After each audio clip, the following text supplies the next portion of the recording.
Mr. Modi visited Moscow seems to have caused a lot of heartburn, I think, serious meltdown in the West. All kinds of mass murderers have been great friends of the West, and the West needs to realize that, India is not their slave. India is not a country they rule.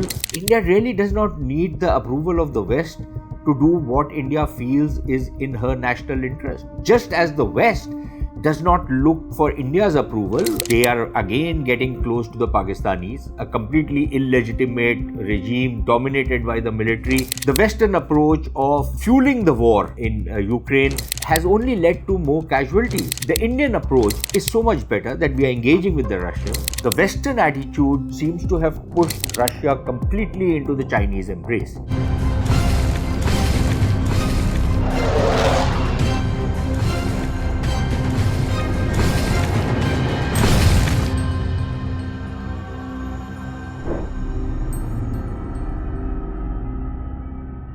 How many leaders in the world are in a position today to sit face to face with as powerful a leader as the Russian President Putin and speak as a friend and counsel him to end the war, apprise him of the depth of feeling when massive casualties take place in the battlefield, and that there is a need to end the war. I don't think there are many people who can do this and do this in publicly for public consumption, not behind closed doors as perhaps somebody else might be doing. And this is exactly what the Indian Prime Minister Modi has done during his visit to Moscow. This is not the first time. On an earlier occasion when he had met President Putin, even at that point of time, a lot of waves were made by the fact that Mr. Modi told President Putin that this is not an era of war. It's completely understandable that that the war has not stopped simply because Mr. Putin has raised this, or Mr. Modi has raised this issue with Mr. Putin. That has not happened. But the fact that Mr. Modi visited Moscow seems to have caused a lot of heartburn, I think, serious meltdown in the West. You will see university professors, think tankers in the West, all kinds of journalists, most of them who don't know much about the world anyways, speak in terms that Modi has embraced a mass murderer, etc., as though Western leaders have not actually hugged and embraced and felicitated even more despicable characters. Putin, of course, has been demonized by the West, and the West very often demonizes anybody they don't like. But the fact of the matter remains that the West has embraced all kinds of despicable characters, from Pinochet in Chile to Mao, you name the person. All kinds of mass murderers have been great friends of the West, and then these Western analysts, commentators, observers have the gall to start pontificating, sermonizing to rest of the world, especially to India these days. We've seen this over the last 3 or 4 years, of the kind of hectoring attitude these people have. And frankly, I think that's kind of turning a lot of Indians away from the West insofar as close political, diplomatic relations are concerned. And the West needs to realize that, India is not their slave. India is not a country they rule. India has its own culture. India has its own history. Indians are very proud people. We don't want to be lectured to. We don't mind a friendly advice once in a while, but the kind of stuff which has been happening, I don't think that's very helpful if actually the West wants a good relationship with India. The Indians certainly want a good relationship with the West, but not as their underlings. We want a relationship which is mutually beneficial. A lot of the criticism of Mr. Modi has been bordering on the bizarre. At one level, it betrays a kind of ignorance of how diplomacy works when leaders meet, what is the kind of practices they follow with each other. One is the sheer ignorance of that. But I think there is this sneering superciliousness, a kind of a very white person, racist kind of an attitude, which is also reflected in a lot of the commentary which is being made on India. And frankly, the fact of the matter remains that India really does not need the approval of the West to do what India feels is in her national interest. Just as the West does not look for India's approval when it embraces, all kinds of criminal regimes, including on our western border. They are again getting close to the Pakistanis, a completely illegitimate regime dominated by the military.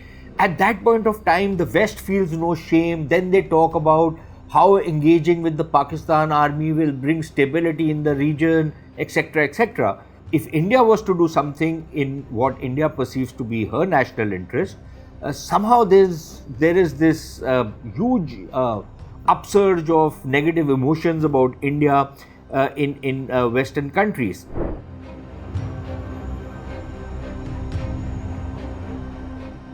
Frankly, I think it's important that we understand what was happening in Moscow.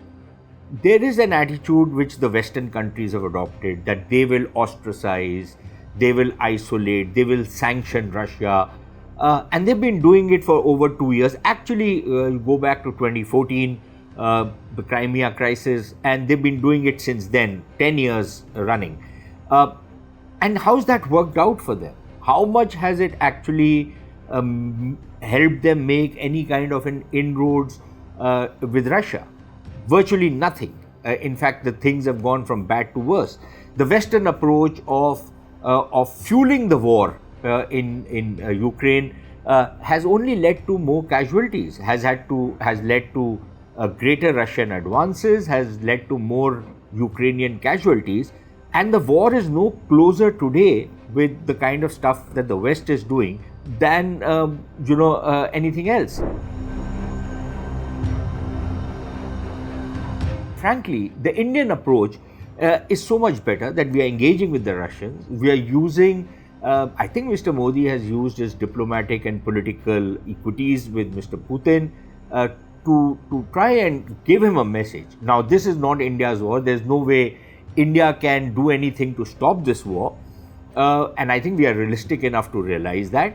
But nevertheless, and it's not as though we've endorsed this war. It's not as though we celebrate this war. In fact, if there's anything that India's position is anything, it is that this war does not serve Russia's interests. This war does not serve the West's interests. It has created problems of a global nature.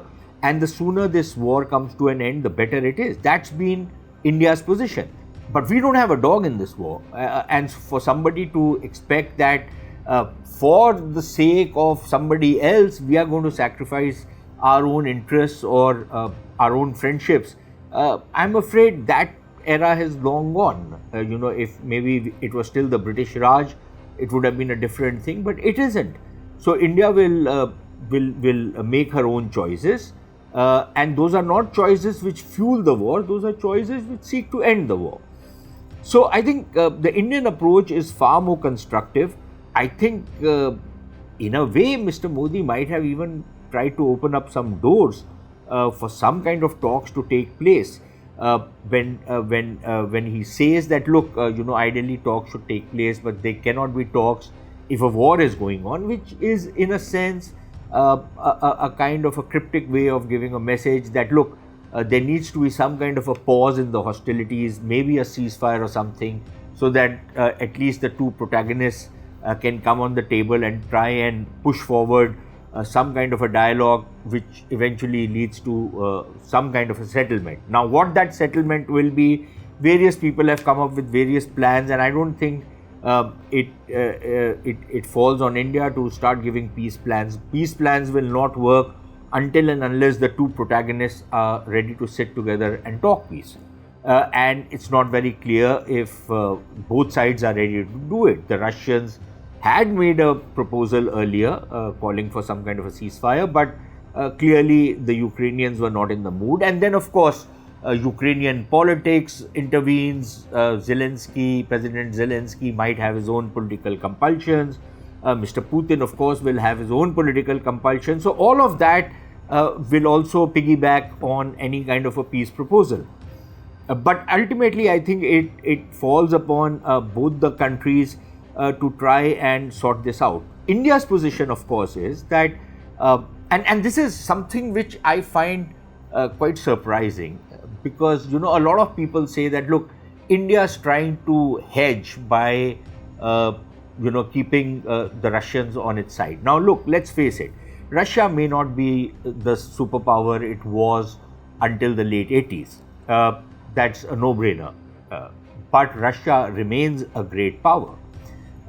Russia might not be able to do the kind of stuff it was able to do when it was a superpower, but Russia has tremendous capability and capacity to disrupt and disturb the global equilibrium. It has a global footprint. It has some of the best defense technologies. It's maybe in many areas it is faltering, it is falling behind. That again is a given, but the fact remains that as things stand, and perhaps for the foreseeable future, Russia will remain a significant power. So if India wants to hedge strategic bets by keeping the Russian relationship going, I don't see what's wrong with that. That does not mean that we are rebuffing the West. That does not mean that if we find Russia important, it does not mean that we don't find the West important. That's certainly not the case. But we want to be together with both of them, even if the two of them are not together. And that, frankly, is good diplomacy as far as I'm concerned. So I think one is the fact that India is trying to hedge its bets, but I think there is another factor. Many other analysts have spoken about it, that there is the China factor. Now, the Western attitude seems to have pushed Russia completely into the Chinese embrace. What India is trying to do is put some kind of a barrier or some kind of balance so that the Russians don't go completely into the Chinese sphere of influence. I know this word is going to rile a lot of people, including many Russians, but I'm using it. I think it's in the Indian interest that the Russians don't, go into the Chinese sphere of influence. Many in the West accept that it is just as true for Russians who want to build up or keep up their relationship with India also as a balance to China. And if that is indeed the case, then I think that is something that the West should welcome. Because if the Russians are trying to balance the Chinese by keeping Indians on their side, I don't see why the West should have a problem with it, because in the larger geopolitical and geostrategic contestation that the world is heading into, if it's not already into it, it is the Western-led bloc versus China. And if you are going to be pushing a significant great power like Russia into the Chinese camp, then I don't see how that's a good strategy. And if India is trying to balance that, I think that's something that certainly should be welcome.